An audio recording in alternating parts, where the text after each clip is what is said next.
Good evening, Wyoming, and thank you for joining us on this Thursday evening. Across the country, millions of American citizens are caught in the middle as the federal government shutdown enters day 20. Tomorrow, the first paychecks will be missed. However, with neither Republicans or Democrats budging, some Wyoming residents now feel the pinch.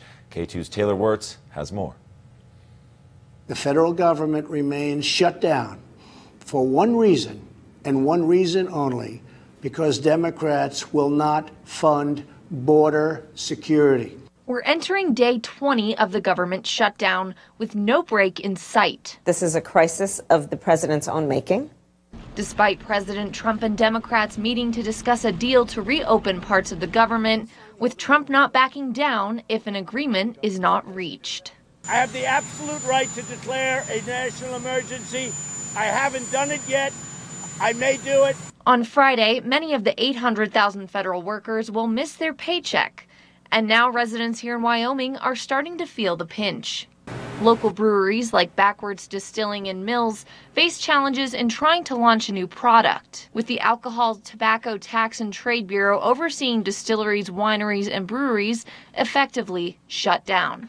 We can't actually get that product to market until we get those approvals. And so right now, the TTB is not processing any new cola or formula applications. While Backwards Distilling is not launching any new products at the moment, they do have products being checked by regulators waiting to be approved in a continually expanding line of products. We are right now working to submit ours so that when the government opens, we'll be in the queue. We won't have, because I'm sure there'll be a backlog. The National Historic Trails Interpretive Center has been closed since December 21st. The executive director for the center's foundation, Carrie Reese, is not a federal employee and can work from home.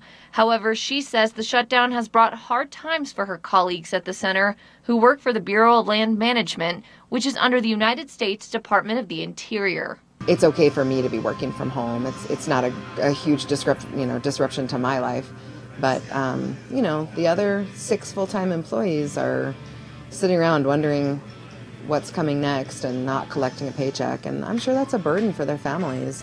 I think the general sentiment is that we're missing visitors, and we're excited to reopen so that we can welcome visitors. It's a bummer that the gates are shut and that we know people drive there and see the gate and say, okay, I guess we aren't going to get to go in and see this. With President Trump heading to the Texas border Thursday, a group of Republican lawmakers have been working to break the stalemate behind closed doors. But until then, residents impacted by the shutdown continue to wait. In Casper, Taylor Wirtz, K2 News.